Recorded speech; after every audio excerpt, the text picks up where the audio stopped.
ಸರದೆಯ ಸಜ್ಜನ ಸ್ನೇಹಿತರೆ, ಜಗತ್ತಿನಲ್ಲಿ ತುಂಬ ಸುಲಭ ಮತ್ತು ಕಷ್ಟದ ಸಂಗತಿ ಎಂದರೆ ತಪ್ಪು ಇನ್ನೊಬ್ಬರು ಮಾಡಿದರೆ ಗಮನಿಸುವುದು ಸುಲಭ, ನಾವೇ ಮಾಡಿದರೆ ಒಪ್ಪುವುದು ಕಷ್ಟ. ಹಾಗಾಗಿ ಬೇರೆಯವರಿಗೆ ಬೊಟ್ಟು ಮಾಡಿ ಹೇಳುವ ಮುನ್ನ ನಮ್ಮ ಹುಳುಕುಗಳನ್ನು ಸರಿ ಮಾಡಿಕೊಳ್ಳೋಣ. ಯೋಚಿಸಿ ನೋಡಿದರೆ ಎಲ್ಲ ನಮ್ಮವರೇ, ಆದರೆ ಚಿಂತಿಸಿ ನೋಡಿದರೆ ಯಾರೂ ನಮ್ಮವರಲ್ಲ. ನಮಗೆ ನಾವೇ ಇಲ್ಲ. ಅರ್ಥ ಮಾಡಿಕೊಳ್ಳುವ ಮನಸ್ಸು ಎದುರಿರುವವರಿಗೆ ಇಲ್ಲ ಎಂದಾದರೆ ಪದೇ ಪದೇ ಹೇಳುವ ಆಸೆ ಕೂಡ ನಮಗಿರಬಾರ್ದು. ಒಂದು ಬಾರಿ ಹೇಳಬೇಕು, 2 ಬಾರಿ ಹೇಳಬೇಕು. ಅರ್ಥ ಮಾಡಿಕೊಳ್ಳದಿದ್ದರೆ ಸುಮ್ಮನಾಗಬೇಕು. ಯಾಕೆಂದರೆ ನಮ್ಮತನವನ್ನು ಬಿಟ್ಟು ಯಾರನ್ನೂ ಪ್ರೀತಿಸುವ ಅಗತ್ಯವಿಲ್ಲ.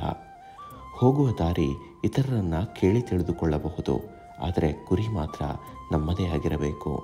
ಬಾಳಿನ ಮೊದಲ ಅರ್ಥವು ಇನ್ನೊಂದು ಅರ್ಥಕ್ಕಾಗಿ ಕಾಯುತ್ತದೆ, ಇನ್ನೊಂದು ಅರ್ಥವು ಕಳೆದ ಅರ್ಧಕ್ಕಾಗಿ ಗೋಳಾಡುತ್ತಿರುತ್ತದೆ. ಗುಡಿಯಲ್ಲಿರುವ ದೇವರ ವಿಗ್ರಹ ಕಲ್ಲಿನದ್ದೇ ಆಗಿರಬಹುದು, ದೇವರ ಪಟಗಳು ಮನುಷ್ಯರು ಬಿಡಿಸಿದ ಚಿತ್ರಗಳೇ ಆಗಿರಬಹುದು. ಆದರೆ ಅದರಲ್ಲಿ ದೇವರನ್ನು ಕಾಣುವ ಮನಸ್ಸು ಕಲ್ಲಾಗಿರಲು ಸಾಧ್ಯವಿಲ್ಲ. ನಂಬಿಕೆಯೇ ಜೀವನದ ಮೂಲಸೆಲೆ. ನಂಬಿಕೆಗಿಂತ ಮಿಗಿಲಾದ ಭರವಸೆ ಇನ್ನೊಂದಿಲ್ಲ.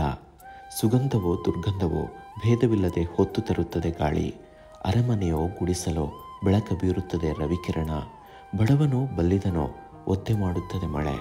ಪುಣ್ಯಾತ್ಮನೋ ಪಾಪಾತ್ಮನೋ ಹೊತ್ತು ನಿಲ್ಲುತ್ತದೆ ಧರಣಿ. ಒಳ್ಳೆಯವರೋ ಕೆಟ್ಟವರೋ ನಿನಗ್ಯಾಕೆ ಮನವೇ ಸಲ್ಲದ ಚಿಂತೆ.